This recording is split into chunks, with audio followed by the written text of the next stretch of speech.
By 1996, Vinod Kambli was fighting ghosts of form, of criticism, and of comparison. The boy who once made back-to-back double hundreds was now called inconsistent.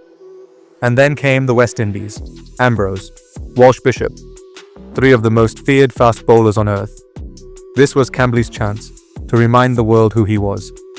The stage, Wankhede Stadium, Mumbai, Ambrose running in from the pavilion end, India wobbling early, and out walks Kambli, confident, chin high, gum in mouth, that trademark swagger.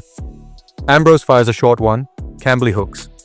Commentary said, "Oh, he's taken on Ambrose, and he's nailed it."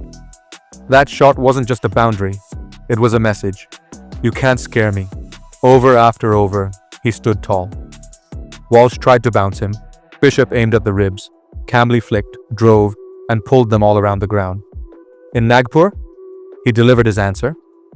Chasing a tricky total, he built his innings with calm and class. Rotating strike, waiting for loose balls, and punishing every error. Ambrose pitched short. Kambli pulled him for 4. Walsh went wide. Cover drive perfection.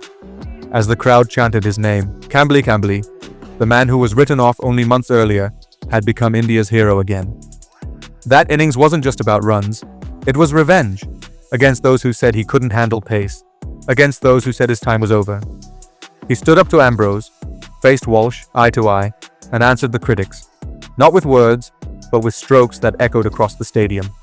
Just weeks later, came the 1996 World Cup. And with it, the heartbreak at Eden Gardens. Kambli, walking off in tears, alone, while the crowd turned violent. That image broke millions of hearts, and marked the beginning of his fade from Indian cricket. But those who watched him against the West Indies, they knew the fire still burned bright. Vinod Kambli's 95 versus West Indies in 1996 isn't often remembered. But it should be. Because that day, he didn't just face fast bowlers, he faced his own doubts. They said he was finished. He said, "Watch me one last time." Vinod Kambli, emotional, fearless, unforgettable. The man who turned pain into passion and silence into applause.